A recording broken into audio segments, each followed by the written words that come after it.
conscious effort to conceal this fact, both from the Nuremberg War Tribunal and from the American public?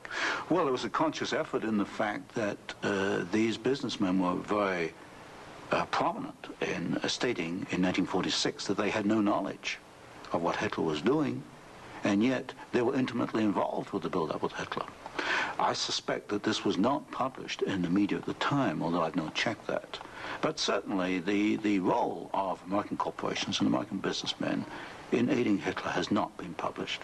Now, what about the actual financing? What about the loans from large American banks, from large British banks, to Hitler's government in that period between 1933 and 1939, when Hitler was preparing for war? Well, you've got to go back a little earlier and look at what are known as the young loans, which were very important because I think they brought about the economic collapse of Germany in 1933. That was the Young Plan. This was Owen Young, who was, of course, chairman of General Electric.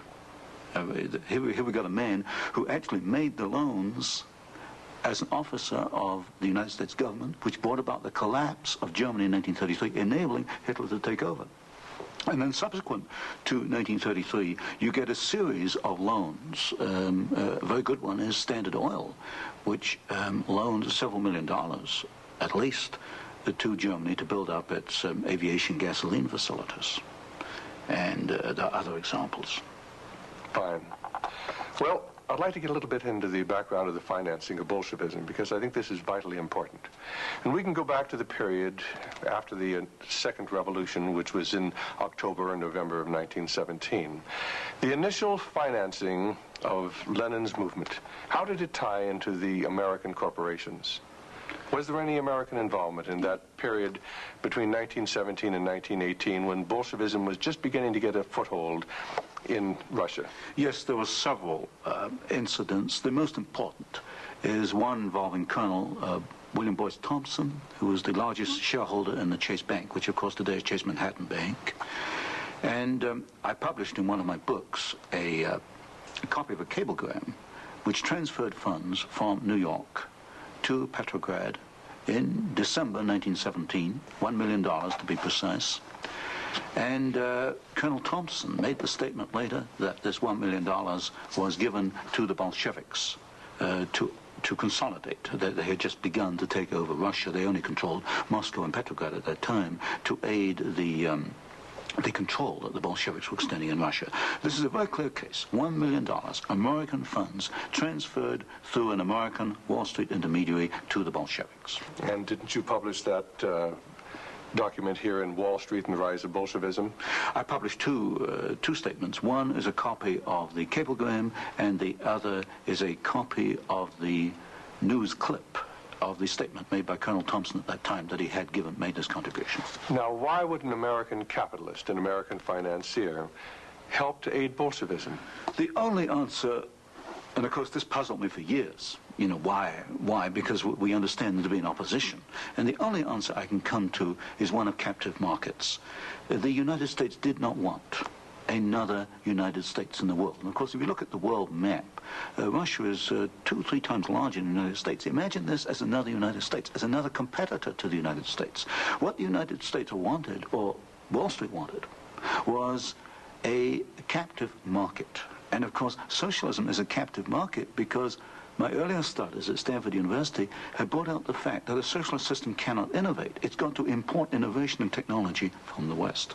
And so I think the aim behind this was to encourage the development of Marxism and other types of socialism, because this would give these Wall Street bankers control of a world market, a captive market.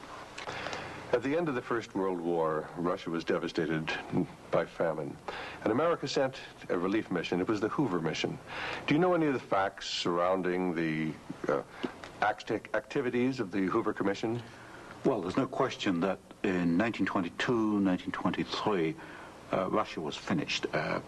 Industrial output was perhaps 8 or 10% of 1913 figures, and people were starving by the hundreds of thousands.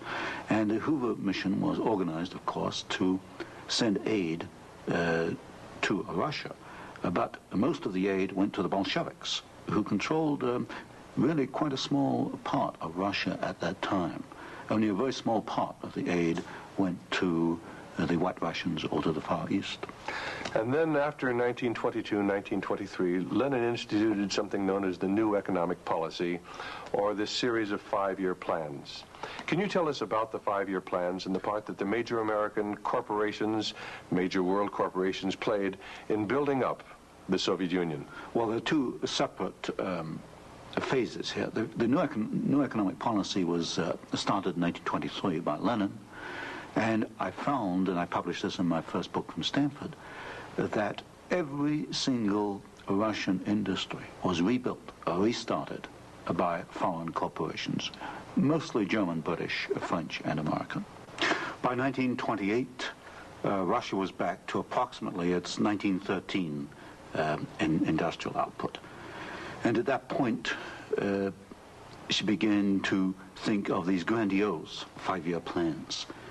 And in 1928, Gosplan, which is the Russian government planning commission, actually designed an initial 5-year plan, but this was thrown out, it was inadequate, and American corporations were brought into Russia. And the first 5-year plan and the second 5-year plan were actually designed in the United States by American corporations. And what were these corporations? Which ones specifically were involved? The design of the first 5-year plan was by a corporation probably not known to most Americans, Albert Kahn. But Albert Kahn was the foremost industrial architect in the United States. And Albert Kahn laid out the basics of the first 5-year plan for the Soviets. And then we find, again, the same corporations involved with the construction of the plants. International General Electric, certainly, DuPont, Ford Motor, Hercules Motor, Curtiss-Wright in aircraft engines, and even some corporations which today were forgotten about, like Vultee and Chance Vought. These were aircraft manufacturers at that time. And so American corporations came in and they built the first 5-year plan. But what was important, the Soviets then copied these plans, and this accounts for the tremendous Russian output. They took this initial equipment and they multiplied it, they copied it by the 100. Now, how about Ford Motor Company? Did they play a part in the building up of the Soviet potential? Very definitely. Ford Motor Company built the Gorky plant, and the Gorky plant produces the GAZ series of vehicles, that's GAZ, and these are trucks, and there's some automobiles. And right from the early 1930s, you find that the GAZ plant has had military potential, and Ford knew that when it went in and built the Gorky plant. And we know it because I found statements to this effect within the State Department files. Sometimes we hear the name Averell Harriman. Did he play a part in building up the Soviet technology? Very definitely. In fact, Averell Harriman came out of the Soviet Union financially at a profit. He took over the Georgian manganese concession in the early 1920s. Got this back on his feet for the Soviets, and manganese became a prime export for the Soviets, and so they were able to sell this abroad, get foreign exchange, which financed their industrialization. And then they bought out Harriman about 1929, and Averell Harriman received as compensation $1 million more than he put in the first place.